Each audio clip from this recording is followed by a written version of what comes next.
Hey, Yara, and all our friends. It's time for another bedtime read along. This is a story called The Princess and the Pea. And when I was a little girl like you, we didn't have YouTube and streaming things. We had things called records and record players. They were a big plastic disc, real round, and you put it on the machine and you put an arm with a needle on it and went round and round and it would play the story. And the one I had was in a record case, and the cover of it was a puzzle. So as you listened to the story, you could work the puzzle of the Princess and the Pea. And I know that sounds old fashioned, but it was really fun. I loved doing it. So when I saw this story, The Princess and the Pea, I was excited to read along to you. So let's read. Once upon a time, there was a handsome prince who was in desperate need to marry a princess.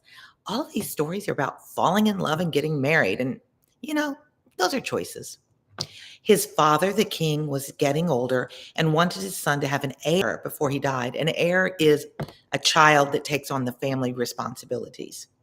So the prince traveled all over the world looking for a suitable bride, a bride that's right for him.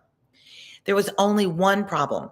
All the princesses in the kingdoms nearby were already married. Well, you can't marry somebody who's already married. Dear son, if a princess can't be found, why not settle for a nice duchess or a countess? Those are people that are ranked not as high as a princess. So just settle for somebody else. The queen asked the prince. No, she must be a princess, a real princess, the prince insisted. Father wants to leave a true royal bloodline behind when he dies. It's the only way to make him happy. Eager to please his father, the prince continued his exhaustive search. He traveled to kingdoms farther away than any prince of his kingdom had traveled before.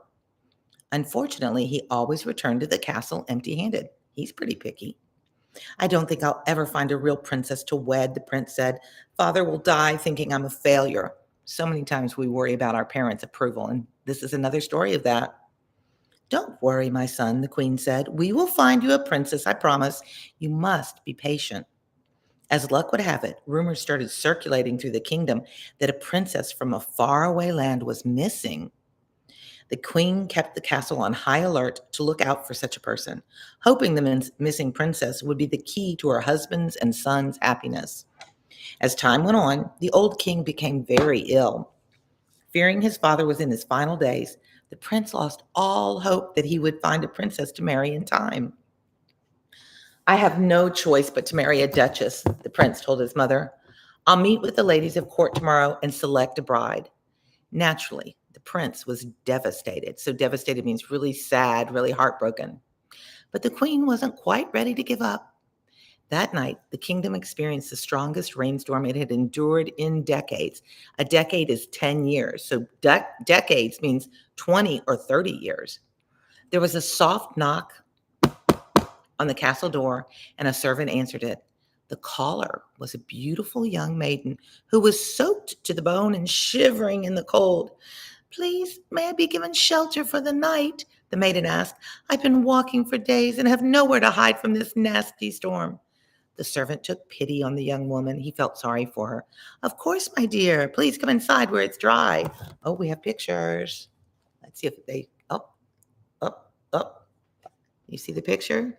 There she is, freezing in the rain, asking to please let me come in.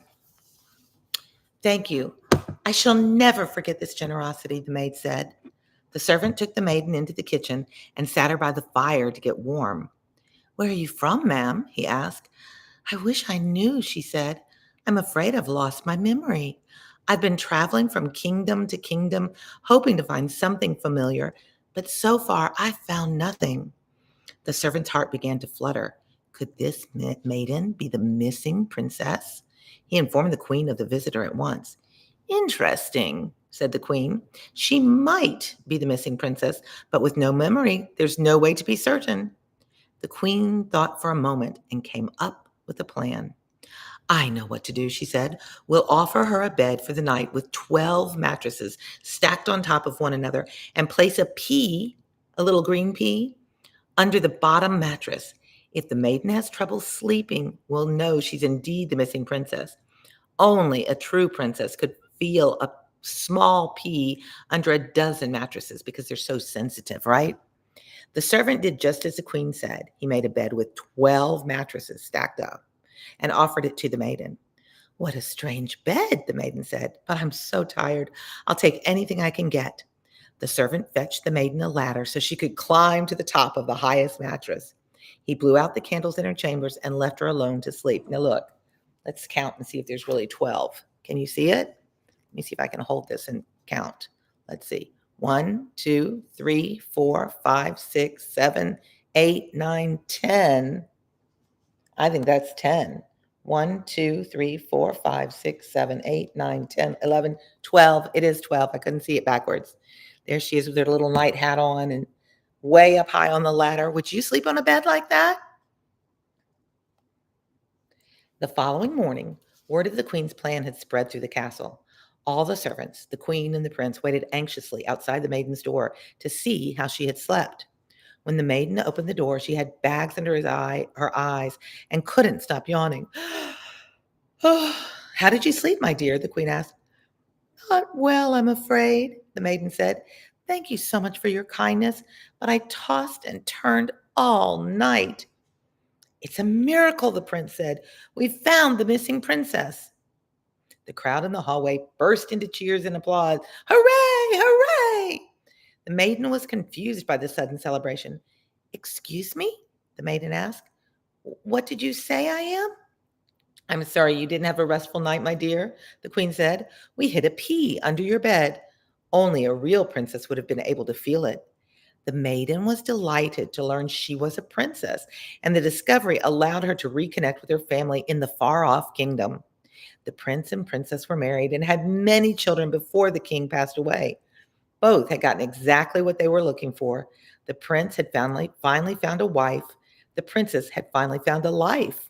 And together they found happily ever after.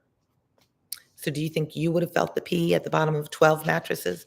Would you have slept way up high on 12 mattresses? It's just a fun story, isn't it? I forgot to read the end. So that's another one down. You have to tell me what you want next. I hope you have a great night's sleep. You don't have a pee under your mattress. You don't pee on your mattress either. So I will keep reading. I love our bedtime stories. And if you have subscribed, but if you are friends of Yara's and you want to read along with Omi every evening, make sure you subscribe. And then if you're an adult or a big kid, go check my other playlists because I do a lot of the classics that are in schools and help with these reading strategies that help us be better readers. So reading just opens up worlds of fun and different ideas, different choices, different ways of living, helps us see how the past was and how things have changed. So keep reading, and I will read to you and Yara next time. See ya.